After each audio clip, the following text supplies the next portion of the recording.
Mark chapter 5. And they came over to the other side of the sea, unto the country of the Gadarenes.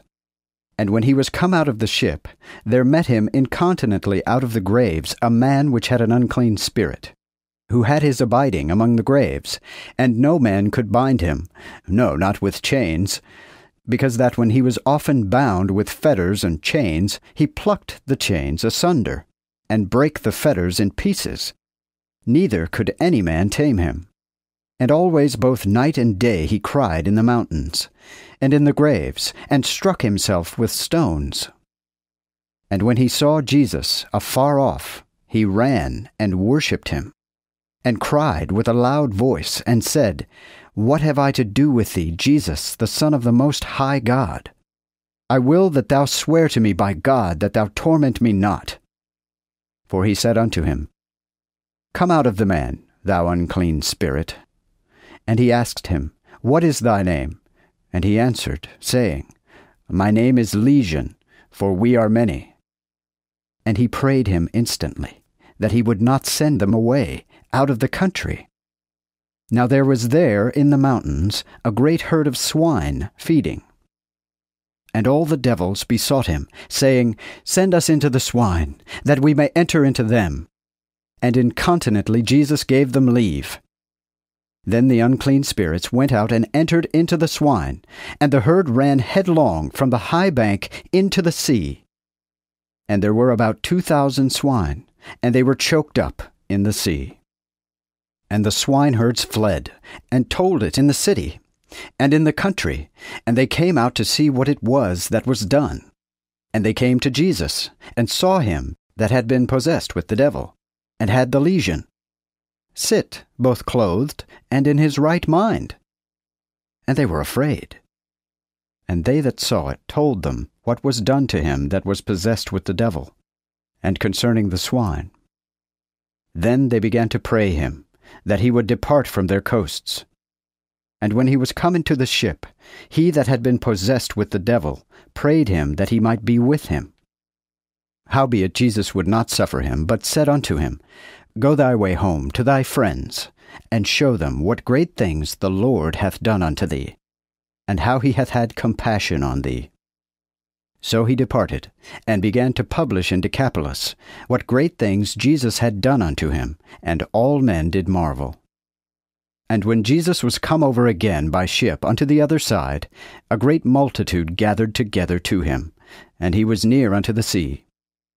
And behold, there came one of the rulers of the synagogue, whose name was Jairus. And when he saw him, he fell down at his feet, and besought him instantly, saying, My little daughter lieth at point of death. I pray thee that thou wouldest come and lay thine hands on her, that she may be healed, and live.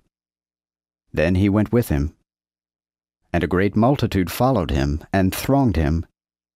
And there was a certain woman, which was diseased with an issue of blood 12 years, and had suffered many things of many physicians, and had spent all that she had, and it availed her nothing, but she became much worse.